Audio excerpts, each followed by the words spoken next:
Parents, what if we told you that experts have proven a connection between the overuse of technology and teen anxiety? Are you a concerned parent who looks at this screen time, social media, and phone dependency that kids as young as 8, 9, 10 years old are going through here today and wondering and concerned with its absolute connection to anxiety, depression, and mental health challenges? Are you struggling with strategies and things you can deploy for your family to understand our kids are growing up in the digital age, but do something to get out ahead of this massive rise of anxiety, depression, and so forth in our teens and in our young adults, and you don't know where to turn to get help? This video will give you that help. We're going to break down and really review some amazing research and some amazing insights from a new book by Jonathan Haidt, a clinical psychologist, that is called The Anxious Generation, where in this book he talks about the great rewiring of childhood, and it's really a two-pronged issue that we'll break down. Not only are kids spending more time stuck indoors staring at screens and being exposed to things that are absolutely going to increase their anxiety and destroy their mental health, but on the other side of the coin, again, two-pronged problem, that means they're also missing out on being outside the home, learning socialization, communication, and mental health building developmental skills. Now, this issue has been around for about the last 10 to 15 years. You're going to see inside this research that the explosion of teen anxiety can be linked directly to things happening, shifts happening in technology with smartphones and the connection to the internet around 2010 to 2012. So the beginning of this video is not going to be that fun. I'm a parent of a 16-year-old, a 14-year-old, a 12-year-old, and an almost 10-year-old. So I'm right in the thick of this digital age for my family as well. So I'm going to teach you this video. I'm going to share this video from both a doctor standpoint with an expert in expertise in neurodevelopment and brain health, anxiety, depression, ADHD in kids. This is my whole practice for the last 16 years. I've been a dad as long as I've been a doctor, and I'm facing this epidemic, because that's really what it is. You'll see the stats here in a second, of teen anxiety and struggles. And we say teen, but it's actually starting even 10-year-olds, 11-year-olds, frickin' 8-year-olds being given a smartphone and staring at it all day, every day. So we've been facing this in practice big time over the last decade or so. But again, I want to share the strategies we're using for our family and that we're deploying, or I'm deploying along with my wife as a dad and a parent, to say, hey, we know what we're up against, but we're absolutely not going to get consumed by it. And I think for a lot of families, we know the problem, but nobody's helping us. Nobody's giving us any strategies or action steps to get through it. And that's why, again, I really encourage you, after you watch this video all the way through, and please share it with other families you know who are facing this challenge as well, go out and get that book. It's called The Anxious Generation by Jonathan Haidt, H-A-I-D-T. This book has really helped our family to be able to face this head on with our kiddos and be successful and see them still be happy, still be connected when they need to. There's a lot of good to phones. There's good to social media, is the world we live in. But everything has to be balanced. There's a sweet spot, as I love to call it, between using good and getting to the good things from it, but not being exposed to the bad and getting addicted and overwhelmed and driven into anxiety and depression as a result of it. So I highly encourage you to check out that book, The Anxious Generation by Jonathan Haidt, and really read it all the way through and recommend it to other parents as well. Okay, so let's dig in here. So I'm going to look down at the screen here for a second as I kick this off, because I need to read you these stats. Now, I'm actually not usually much of a stats person. I'm a pediatric neurologically focused chiropractor. So chiropractors are obsessed with neurology and root cause. So anytime we see stats or anytime we see symptoms, we look beyond them. We look through them to the root cause. That's actually what I'm doing with this video too. And I'm so obsessed with root cause and really figuring out what's called the patterns or the causes behind the uptick or the explosion of a disorder like autism, my other specialty, along with anxiety and ADHD. But the way this reads out, the way these stats are with anxiety and mental health challenges in teens and young adults, I just don't think we can skip this section, because we really are up against it. And I don't know that the world really understands it just yet, but we need to pick up this conversation yesterday and deploy these strategies for our families, for our school systems, for our communities, you name it. So here's what studies are showing us about teen and young adult anxiety. A study found that teens who spent more than 3 hours per day on social media were more likely to report high levels of depressive symptoms compared to those who spent less than 30 minutes per day. These trends continue on down the list. Major depression among teens since 2010, 145% increase in girls, 161% increase in boys. Mental illness among college students since 2010, anxiety has gone up 134% and depression 106%. Anxiety is up in prevalence in all ages and 139% in ages 18 to 25. And then I'll finish with this one, because if we don't get a hold of this in our middle schoolers, our junior hires, and our high schoolers, they're going to be really, really stuck in this neurology that causes anxiety. And I'll break down the neurology next and how you can get your child out of this storm.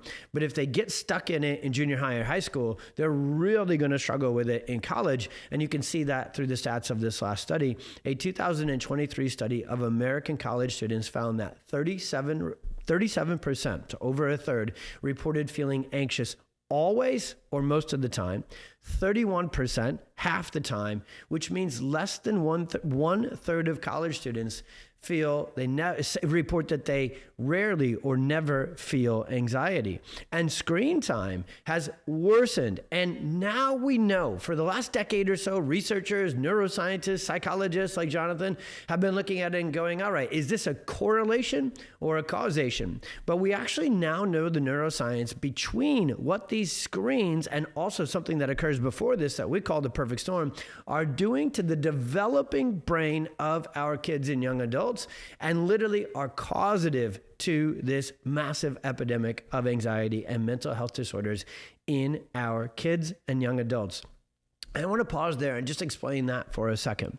You've got to really understand that our teenagers and even young adults, their brains and nervous systems are still going through an immense amount of development. So the foundational work we have always done with our practice and with our pxdocs platform is to talk about something called the perfect storm. Now, the perfect storm actually goes all the way back to stress, anxiety, what's called maternal distress during pregnancy, and that if a mom is stuck in a high stress, high anxiety, what's called high sympathetic dominant state neurologically, well, then that stress is shared through the umbilical cord, which acts like the electrical or power cord, the nervous system connection cord to the baby.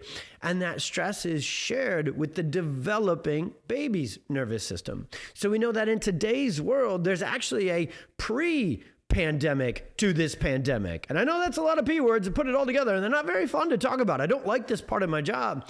But we actually now know that kiddos' nervous systems are being triggered and shifted into this sympathetic dominance, which kicks out anxiety and these sort of challenges earlier than ever before because of those first three, what we call ingredients or triggers of the perfect storm.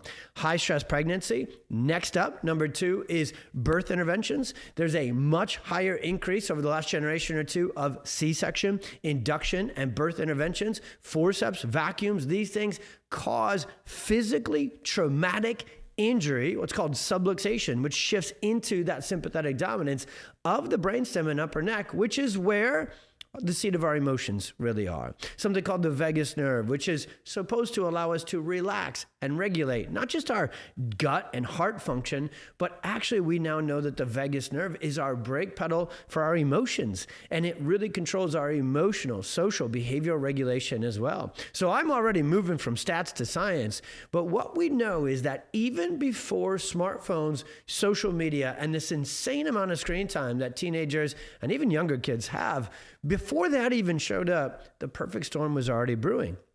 We had already seen a massive uptick in kids with anxiety, autism, ADHD, and sensory challenges. We'd already seen a massive uptick in digestive disorders, autoimmune disorders, PANDAS, POTS, just all sorts of dysautonomia challenges in kids and teenagers. And there is a gut-brain connection as well. So at the same time as we've gone through the perfect storm, so the third ingredient of the perfect storm is exactly that. Early exposure to toxins and overuse of antibiotics in young kids that destroys their gut, which is where serotonin and dopamine are absorbed, and those are the feel-good, calm down, regulate, if you will, chemicals.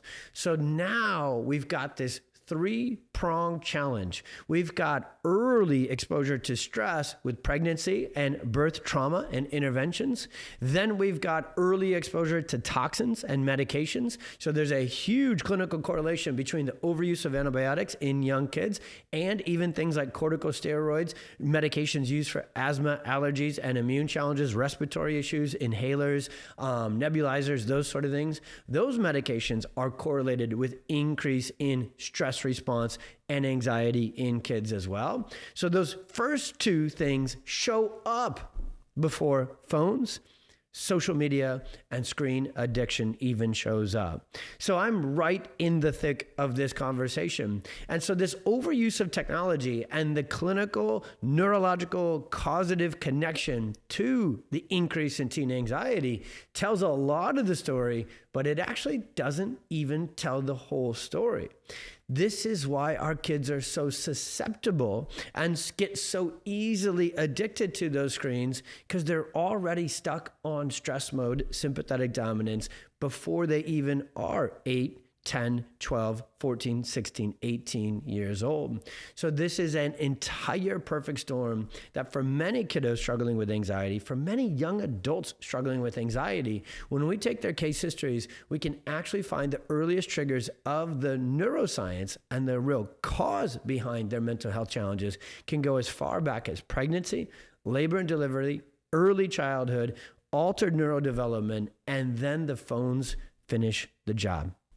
Now, before I wrap up, I just want to recap some of the main talking points and the incredible, mind-blowing, dead-on accurate points that Jonathan Haidt makes in that incredible book, The Anxious Generation. So again, when he starts to talk about the great rewiring of childhood, he talks about this being a two-part problem. When the phone and the inside internet, smartphone, social media addiction, when the phone takes over, there's stress. There's actual neurology that shows that alters and rewires a child's brain by staring at that screen. There's all sorts of things there. The screen just has the way it moves on, especially like a TikTok or those sort of streams. It's so active. It's so engaging. It keeps a child's sympathetic nervous system just constantly stuck on. And our sympathetic anxiety, by the way, anxiety and panic, it's actually a self-protective response that is supposed to be turned on short term to protect us. You're driving down the road and a deer runs out in front of you. That's a short dose of anxiety that you need to survive. But the way our sympathetic nervous system is designed by God is to turn on for a short time to get us out of crisis, and then we're supposed to turn it back off. Our nervous system is supposed to downregulate, chill out, and move into what's called that parasympathetic vagal nerve tone once that crisis has passed. Well, especially teenagers, especially boys, video games, and all of those competitive things there. Girls with social media and their concerns of how they look and how everybody else looks and what they're saying and who said this and how mean is this girl to that girl, and all girls are all just too often too mean to everybody. So I'm getting into the thick of it here, but there's stress that comes from that. So there's too much stress exposure because of what's happening on the screens, on the internet, on social media. It's overstimulatory all the time, not short time, all the time. If they're using it 3, 4, 5, 6 hours more per day, that's one part of the neurological problem. The other side of the coin is a big issue as well, because if they're stuck on the screen in their room or their house, they're not outside learning how to socialize, learning how to communicate, learning how to interact with adults, learning how to resolve conflict and social hierarchy things, which are natural to our design. That is a needed step of social, brain, cognitive, emotional development, is to be out in public with people, which is also why this problem, which had already kicked into gear a couple of generations ago with the perfect storm initial triggers, then really hit its stride with 2010, 2012, and the smartphone and screen and social media addictions, and then COVID. And we took what little chance our teenagers, young adults, and college students had of finding some social and emotional regulation by going out into the world the way they're supposed to be, and we took it away from them for 2 to 3 years. So that's why here today, as I make this video, we are in the thick of this crisis. And parents, we need to change our strategies for our families to get our kiddos away from this. And school systems and communities, my goodness, do schools need to get their act together and get smartphones out of the freaking schools so that our kids have a chance to not just learn their school and academic progress, but school is also where social emotional development happens as well. So again, what I love about his book is he talks about this isn't just a one-sided problem with the screen time and the phones. It's actually what they're missing out on as well. And they need those experiences. They need to go through those challenges, go through those setbacks, go through those social things to really face real life and build resilience and build adaptability. And that's what I want to talk to you about real quick is the real underbelly of this is we have the least resilient, the least adaptable generation of kids possible. They are so easily overwhelmed by any challenge whatsoever because their nervous system is stuck in sympathetic dominance. And honestly, for so many of these kiddos, their nervous system is just flat out dysregulated, off track, and exhausted. And think all the way back to when your toddler skipped a nap and they were tired all the time. Do you see that with your teenager and your young adult? For some reason, they are, for this reason, they are constantly exhausted, and an exhausted brain and nervous system is a highly emotional, ridiculously sensitive brain and nervous system.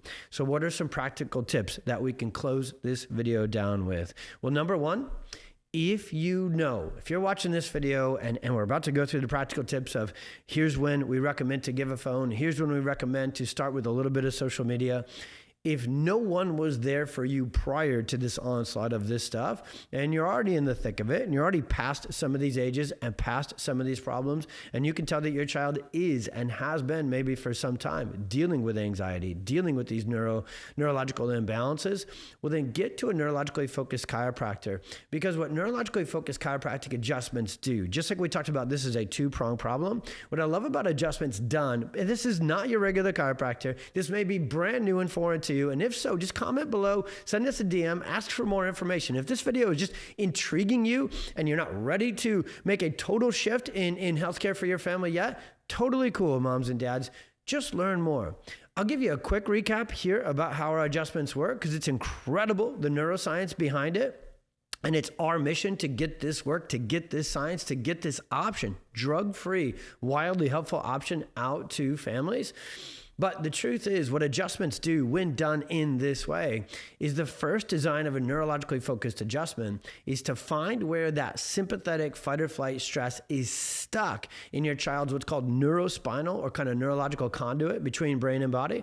And we can make these adjustments that release and clear out that stuck sympathetic stress.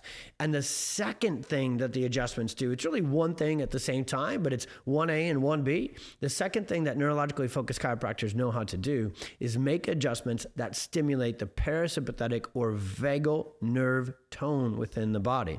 Now, those are some nerdy words that mean turn on the brake pedal.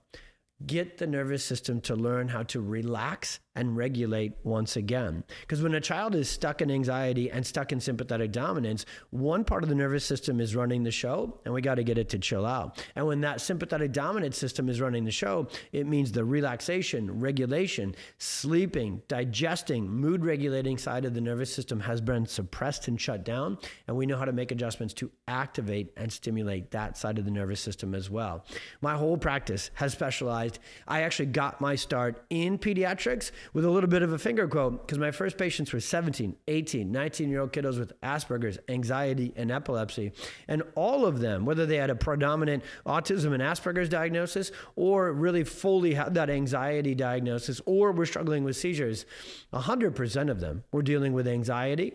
And many of them, by the time they got to be a young adult, after you've been on sympathetic fight or flight for 2 decades, eventually you burn out and that nervous system goes from wound up to worn out and they turn into depression or bipolar. So this has been my specialty. We don't treat anxiety. We don't treat depression. We don't cure anxiety. We don't cure depression. We get to the root cause, which is not imbalanced chemicals. It's an imbalanced nervous system. If somebody told you that your child's anxiety is an imbalance in dopamine and serotonin, that's part of the science, but it's incomplete. The chemical imbalance theory is sort of kind of accurate, but it's definitely incomplete. Those neurotransmitters and those endocrine hormones work for the central and autonomic nervous system. And so if the nervous system is out of balance, which we now know these phones and overuse of technology, along with those first 3 perfect storm triggers, all of that kicks into gear, this cascade of neurological imbalance. We can't go back in time. We can't get in the DeLorean with Marty McFly and Doc. And if you're a parent of an older child, then maybe that Back to the Future reference as we close this one down makes sense. So we can't go backwards and change what got them stuck in this storm, but we can go into their nervous system and actually change the function of the nervous system and address the root cause of these disorders at their true, actual root. So didn't even almost kind of mean to go into that at the end of this video, but I'd be remiss to not tell you about how impactful and how helpful drug-free, neurologically focused chiropractic care can be for your tween, your teen, your young adult, and maybe even for you if you feel like anxiety and mental health challenges have gotten a hold of your life and you're addicted to your smartphone as well.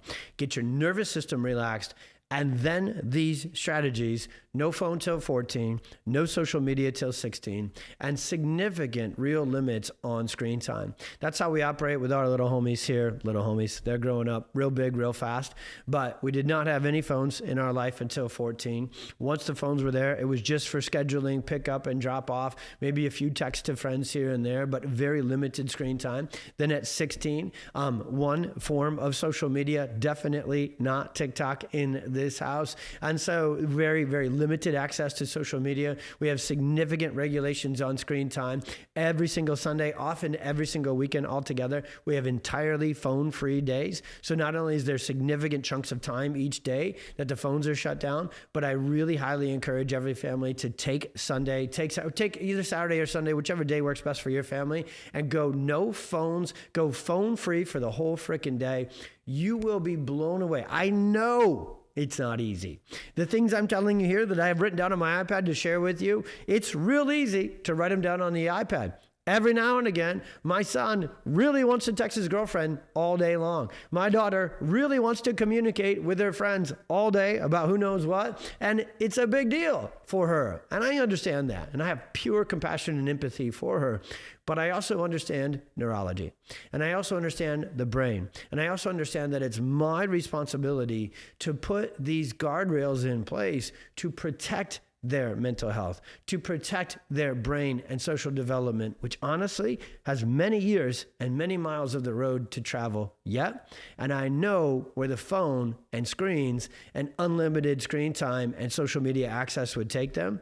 And that is the last place I want my kids to end up, because anxiety takes over someone's life. And anxiety and depression, when taking over a teenager and a young adult's life, it not only causes all the challenges that they deal with every single day, but it takes them away from their full, optimal, God-given potential. I don't know what my kids are going to do yet, but I know that too much phones, too much screen time, too much social media, and too much rewiring of their brain and nervous system would take them away from the incredible future that God has planned for them and for their generation. So I am extremely passionate about this topic for my family. I am extremely passionate about this topic for our practice and the patients and the kids and the families we get to serve.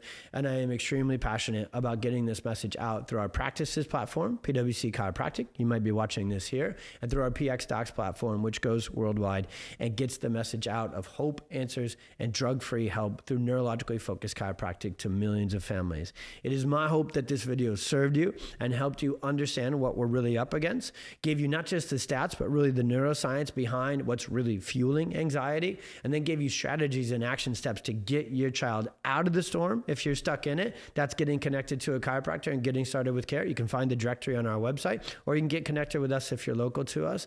And then just more information, more resources that will link to this as well. So you can read more if you still want time or need time to learn more. And then at the very end, those strategies: no phone till 14, no social media till 16, no phones in schools, phone-free days on Saturdays or Sundays, full limitations, definitely protect bedtime. That phone's got to go off at the right time to prioritize sleep for your kiddos. Those are the strategies. You can click the link and read an article that I wrote that deploys even more of those. I'll wrap this one up. I knew I was going to go full TED Talk, full throttle, full science, full everything with this video. I hope you watched it all the way through, and I pray that you, if you could, please share this with as many other families as possible. Tag them in this, share this with them, send it to them on DM. way too many of our families are really feeling anxiety about our kiddos' anxiety, about social media, about phones, about how to best help them not get consumed by this. So please share this video. God bless. Be well. We'll see you on the next one.